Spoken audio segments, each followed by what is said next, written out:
I think it was a great opportunity for us to respond to those questions and to give a little bit more insight about our perspective and our position as it relates to this whole situation.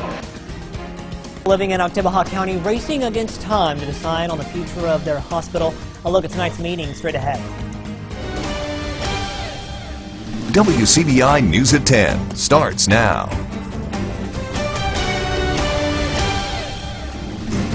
Good evening. Thanks for joining us tonight at 10. I'm Scott Martin. Those living in Oktibbeha County are trying to get all their questions answered concerning the potential sale of OCH Regional Medical Center.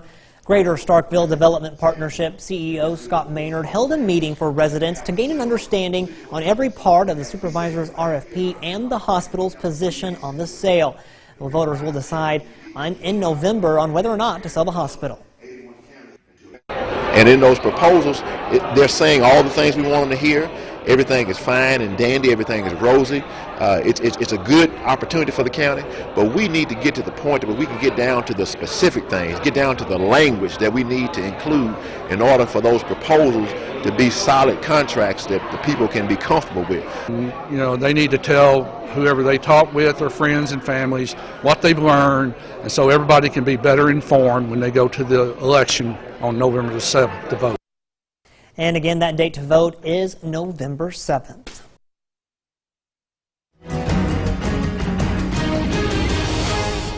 And a transportation system could be on its way to Tupelo. City leaders are discussing the funding and details of an 18-month pilot program. Our Quentin Smith has the story. There's a need. The studies reveal or show that there's a need. Chief Operations Officer Don Lewis says bringing a transportation system to Tupelo has been in the works for several years now. We're the 8th largest city and the only one with our size that doesn't have some type of public transit system. He believes a transit system would greatly benefit the city. That's why he's excited about the potential to start the pilot program. There's a large youth population here, and there's an older population, plus a large population is under the poverty level. You can see kind of where we don't have sidewalks, the path along the side of the road where there's foot traffic. You know, people have a hard time getting to work, getting to get medical care, getting to get, be able to get groceries. So we need to provide an option to assist our citizens. The transit system would run on a fixed route, but also have an on-demand option where people can call in for pickup service. On the fixed route, the buses would run through the city's busiest streets. In East and West Tupelo, it would run from the ICC campus all the way to Ballard Park. And in North and South Tupelo, it would run from the Barnes Crossing Mall all the way up to the hospital. We have looked at some ideas on what size buses we would try to utilize. We will try to make this work. And then we will have to work and sell the program to the people in the community so that we can make it a reality for a long time. City leaders say they're confident about getting the project to come to Tupelo. The next step in the process is for proposals to be sent out to see which companies would be interested in bringing their services to the city. The next step either is to stop studying it or make a decision to give it a trial. The city is partnering with Climb Up to help bring in the project. Mayor Jason Shelton says the cost to fund the transit system is around $215,000. Turning to weather now, time to get a first look at our forecast with meteorologist Amanda Reynolds. Amanda, that humidity is gone for now. It is, and it feels much more like fall out there. Tupelo right now, one of the cool spots at 57 degrees, but all of us have seen those dew points drop significantly, and that's allowed our temperatures to drop as well. Right now out there, northern areas already in the low 50s, areas further to the south stuck in the 60s, but will all cool down into the 50s tonight. I'll have your full forecast coming up in just a few minutes. A former teacher is accused of using several credit cards and debit cards to make her purchases. 45-year-old Jennifer Baggett is charged with 6 counts of fraudulently obtaining goods by false identification. Investigators say multiple cards are involved. The Starkville-Oktibbeha Consolidated School District spokesperson tells us Baggett is no longer with the district. She remains in the Oktibbeha County Jail on a $60,000 bond.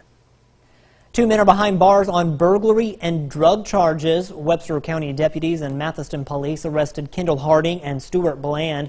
Officers were looking for stolen items from a burglary that happened in the Clarkson community. After serving a search warrant, deputies found stolen property and drug paraphernalia. Hardin is charged with burglary of a dwelling and Bland has been charged with possession. Both are in the Webster County Jail.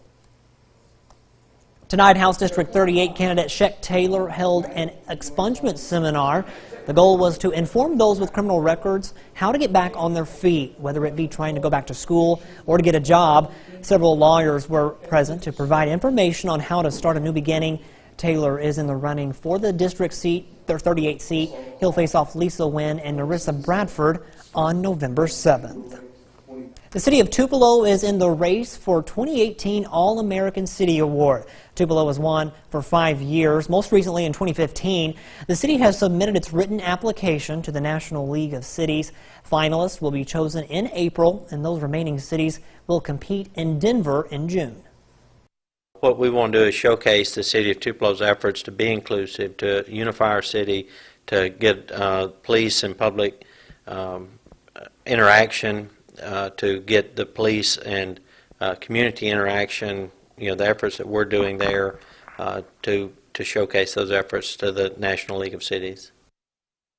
If Tupelo were to win, they'd be the only second city in the nation to win that award 6 times. She's a mom on a mission. After losing her daughter at 12 years old, this Starkville mom is using her tragedy to raise awareness on the effects of bullying. Selena Schaefer has more. Bullying really has broke our hearts. When LaWanda Carpenter wakes up every morning, she's reminded of her family's loss. 12-year-old Mariah died April 29th, but that's when her new life story really began. Since the incident happened, I have been traveling, going to different churches, going to different events, just telling Mariah's story. She's calling it Mariah's Voice. When I tell her story, I tell from the time I got home up until the time I found her hanging on that tree. Carpenter says it's not easy to hear, but feels it's a story that needs to be heard. Sometimes you have to be straightforward and let them know exactly what's happening and how it affects not just only me, but the whole community of Starkville. I mean, it's not just me that's just hurt, it's everyone. Carpenter says by talking about her pain, it shows school kids the reality and repercussions of bullying. There's also a message to parents. If they do have these cell phones and if they are on social media, you need to be on their page looking at what they're doing. She says talking about her daughter's death is not easy, but raising awareness is something that has to be done. It hurts every time I have to get up and speak in front of someone to tell her story, but that's something that I have to do because I want her voice to never go dead. She's not here with me physically, but her voice is in me. Carpenter also has a small group for young girls to talk. For more information on that group, just head over to our website at WCBI.com. Well, if you've been waiting for fall, it's partially here. We're seeing the cooler weather, but will warm up by the weekend. But fall may finally arrive by the time we get to next week. Full details right after the break. Your First Alert forecast with meteorologist Amanda Reynolds. Well, fall kind of started today. We got our first tiny glimpse of it this morning and into this evening, but a beautiful sunset over downtown Vernon by Durham's Pharmacy for our Alpha Insurance time lapse. But you see just a little hint of the color at sunset, but gave way to a beautiful evening here across the area. But if you want to join us tomorrow from 1:30 to 5:30 tomorrow afternoon at Durham's Pharmacy, you can join us for our weather awareness event. We'll be programming weather radios, and you can join Jacob Dickey for all of that information and how to prepare for the storm season. So go ahead and join us tomorrow from 1:30 to 5:30 over in Vernon.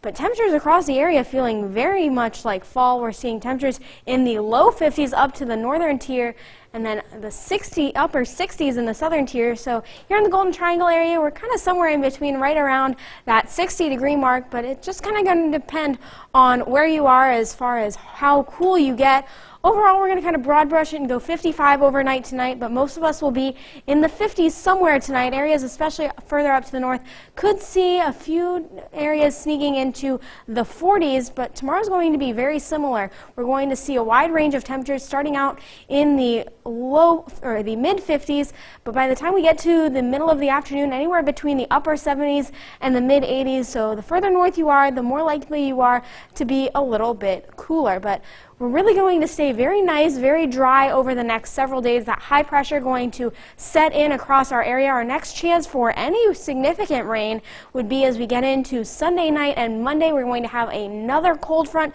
pushing through, and that could bring the chance for rain as well as some more fall-like weather. So looking forward to the 7-day forecast. Relatively cool for the next few days. We'll warm up for the weekend, back into the upper 80s, but Monday, that's the chance for those showers, and those temperatures come plummeting down back into the low 70s. Inside one class at Earl Nash Elementary, there's a different story being read every week, but the same educator is giving her students love and encouragement.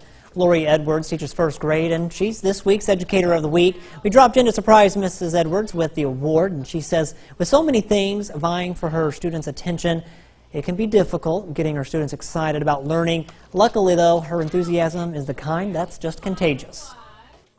You know, trying to keep them focused on the lesson and keep them excited about it. And I think what makes you able to do that is to be excited yourself. You know, you have to be excited about learning and about teaching for the students to catch on to your excitement. Need a teacher? Just head over to our website, WCBI.com. One hospital is moving up in the tech world to help detect breast cancer. Look at the new equipment next. WCBI's Educator of the Week is brought to you by Food Giant, where your neighbors are the owners. Watching WCBI News at 10 with Scott Martin.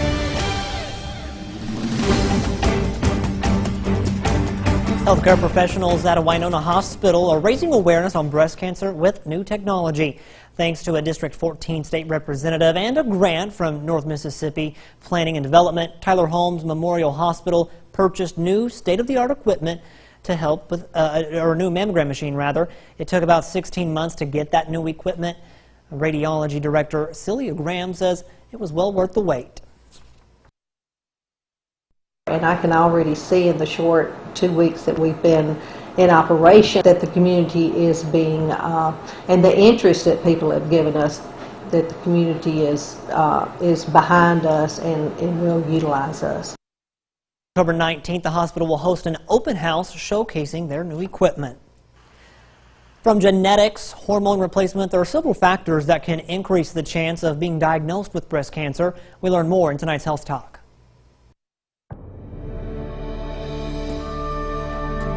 What are some of the risk factors for breast cancer? A risk factor is anything that affects your chance of getting a disease.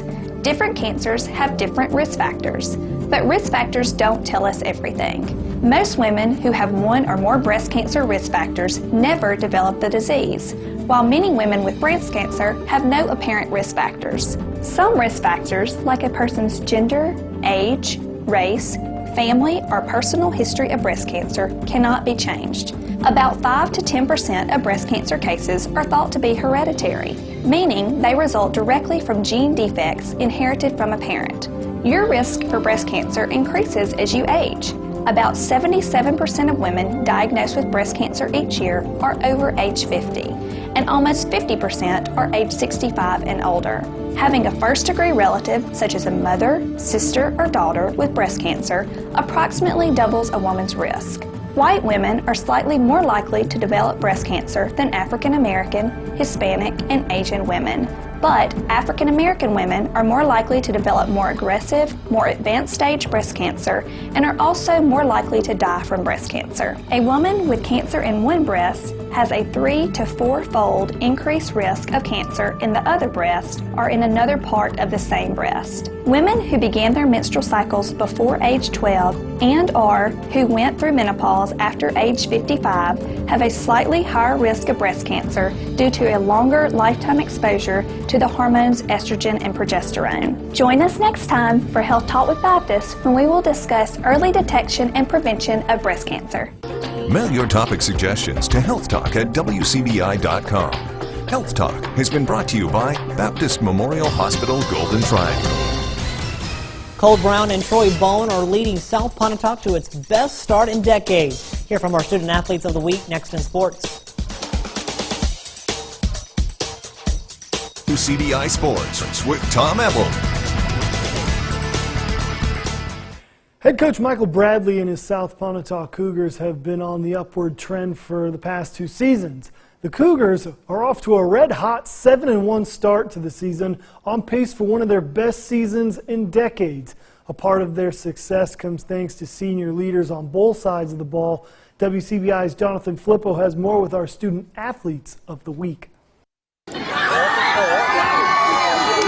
The South Pontotoc Cougars are off to their best start in 32 years. The Cougars are currently sitting 7-1 overall and 1-1 in division play. And 2 senior leaders, quarterback Cole Brown and linebacker Troy Bone, are big reasons for the team's success this season. It's been really good, you know. It's come from a lot of hard work the past couple of years, 3 or 4 years since Coach Bradley has been here. It ain't like it just started this year. It was all a process leading up to it, and now all the hard work's paying off for us. It's been a fun ride through the first 8 games, so we're where we're really wanting to be. We would rather been 8-0, but you know that's a minor setback. We just got to focus on the next 3 games. Both Bone and Brown have been a part of the ups and downs at South Pontotoc, but the hard work has paid off with both of them sticking together. Troy is one of the hardest workers on the team, if not the hardest worker on the team. He works hard in the weight room. He's going to do his reps and maybe even more than what he's supposed to do. Cole's not really a vocal guy per se. But he's been vocal at times when we need him to be. He can control the huddle. Head coach Michael Bradley has coached Troy and Cole the last 4 years. Bradley also knows that he can expect a lot out of them when they come to practice and on game night. He's kind of the leader of our offense. He has really matured over the last couple years. He's the guy that keeps everything under control on Friday night and keeps us focused. Troy is our middle linebacker. He's kind of makes him the quarterback of the defense. He kind of sets the standard for our effort and our passion and our intensity, and he's done a real good job of doing that for us this year. The Cougars suffered their first loss on the season last week when they played at Nettleton, coming up short by 1 point. But now the team says they have to move past that loss and get ready to travel on the road again this week when they face another divisional opponent in Houston. It's going to be a tough one, of course. I mean, they're physical on defense, hard to the ball, fast, but we got a good game plan to come in. I think that we're going to execute it. We should be right in there with them. I think we match up pretty well with them. I think it's going to be a good game. Just got to play fundamentally sound football and just do your job. That matchup between Houston and South Pontotoc will kick off Friday at 7 p.m. Reporting in South Pontotoc, Jonathan Flippo, WCBI Sports. WCBI Student Athlete of the Week with Jonathan Flippo is brought to you by C Spire Wireless. Possibly the biggest game of the week Friday ever on the End Zone. 4 big-time matchups, and we'll be at all of them. The undefeateds in 5A, West Point taking on Olive Branch in West Point. 2 enormous matchups. 6A, Starkville at home versus Madison Central. Tupelo taking its perfect record on the road against South Panola. And of course, a showdown for the ages in the Academy. Starkville Academy taking on Heritage Academy. A week so good, South Pontotoc and Houston couldn't make the top 4, but we'll be at that game too. It's a crazy week 9. We'll be having all the coverage coming up on Friday before our End Zone show. Some quick hitters. Former Ole Miss head coach Houston Nutt is refiling his lawsuit against Ole Miss to the Lafayette County Circuit Court after it was dismissed by a U.S. District Judge back in August. The complaint, which was first filed in July, alleges a breach of contract, a breach of duty of good faith and fair dealing, also punitive damages. The Biletnikoff Award for the nation's top wide receiver adds Ole Miss's sophomore A.J. Brown to that watch list. Better late than never, Brown leads the SEC in receiving yards, yards per game, catches per game, and 4th in touchdown receptions. The Starkville native has smashed his total output of his freshman season just through 5 games. Is coming off a career-high 10-catch game against Auburn. That's it for sports. Last good weather coming up next.